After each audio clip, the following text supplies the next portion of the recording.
students, how are you all? I hope you all are fine. So this is your Hindi class. Today we will read chapter number 8.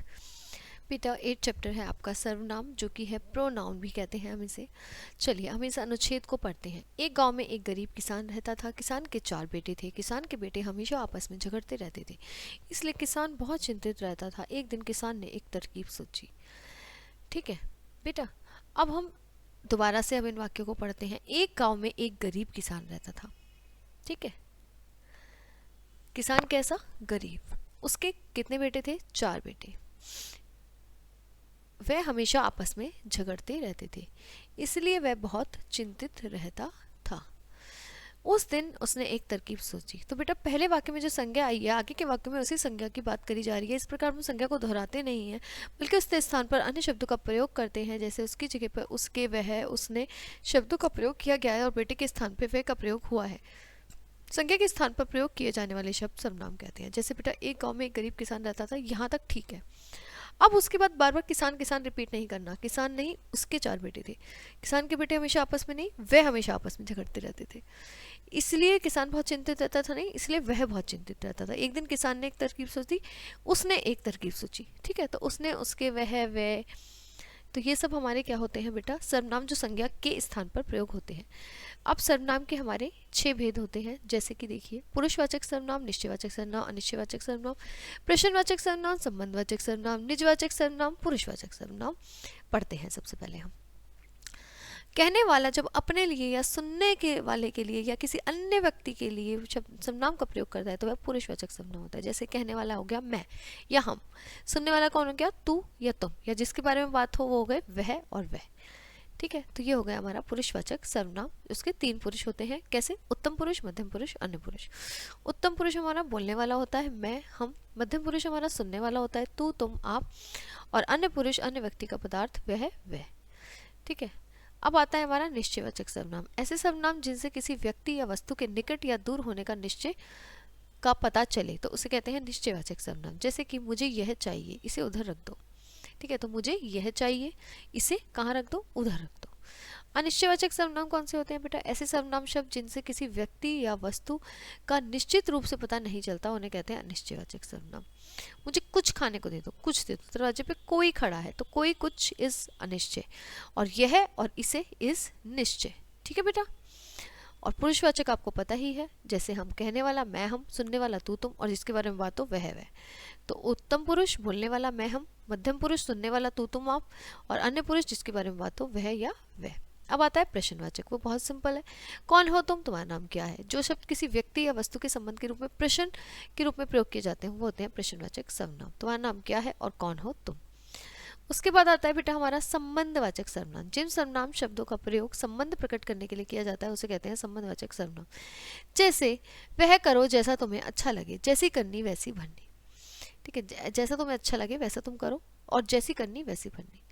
उसके बाद आता है हमारे बेटा निजवाचक सर्वनाम। जिन सर्वनाम शब्दों का प्रयोग बोलने वाला अपने लिए करता है उसे निजवाचक सर्वनाम कहते हैं। जैसे मैं सामान कैसे उठा लूंगा? स्वयं, खुद ही उठा लूंगा। उसने खुद मुझे बुलाया था। तो विभिन्न कारकों में सर्वनाम के रूप, सर्वनाम का रूप कारक के अनुरूप बदल जाता है। उत्तम पुरुष में आता है बेटा मैं और हम। जैसे कर्ता मैं, मैंने, बहुवचन हम और हमने। कर्म मुझे, हमें। करण मुझसे, मेरे द्वारा, हमसे, हमारे द्वारा। ठीक है, संप्रदान में मेरे लिए, मुझे, और हमारे लिए, हमें। अपादान मुझसे और ही हमसे। संबंध मेरा, मेरी, मेरे, हमारा, हमारी, हमारे। ठीक है, एक वचन और बहुवचन में उसका रूप चेंज हो गया। अधिकरण मुझसे, मुझ पर, हमसे, हम में, हम पर। अब बेटा मध्यम पुरुष पे चलते हैं। इसमें भी हमारे सारे कारक वही रहेंगे।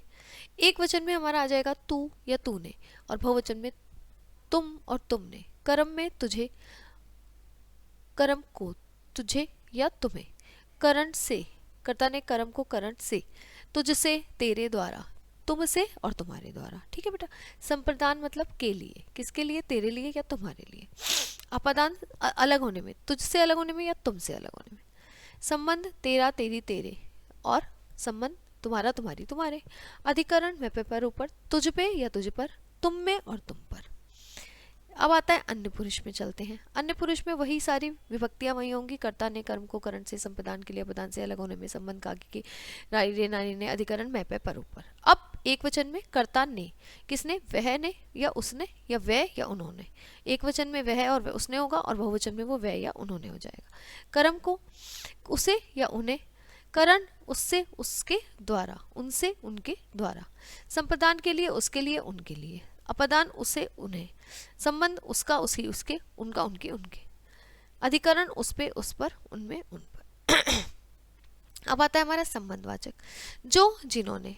फिर वही विभक्तियां सेम बेटा, एक वचन में जो जिसने जो जिन्होंने, जिसे जिन्हें, जिसके जिसके द्वारा जिनके द्वारा, जिसके लिए जिनके लिए, जिससे जिनके, जिसका जिनका, और जिसमें और जिनमें। ठीक है। अब निश्चयवाचक में फिर वही विभक्तियां, एक वचन में हमारा यह और बहुवचन में यह, एक वचन में इसे, एक बहुवचन में इन्हें, इससे इनसे, इसके लिए इनके लिए, इससे इनसे, इसका इनका, और इसमें इनमें। अनिश्चय में कोई भी किन्हीं, तो कोई किन्हीं, किसी किन्हीं, किसी के द्वारा किन्हीं के द्वारा, किसी के लिए किन्हीं के लिए, किसी से किन्हीं से, किसी का किन्हीं का, किसी में किन्हीं में। निश्चयवाचक में हमारा कौन किसने, किन्होंने, किसे किन्हें, किसके द्वारा किन के द्वारा, किसके लिए किनके लिए, किससे किनसे, किसका किनका, किसमें किनमें।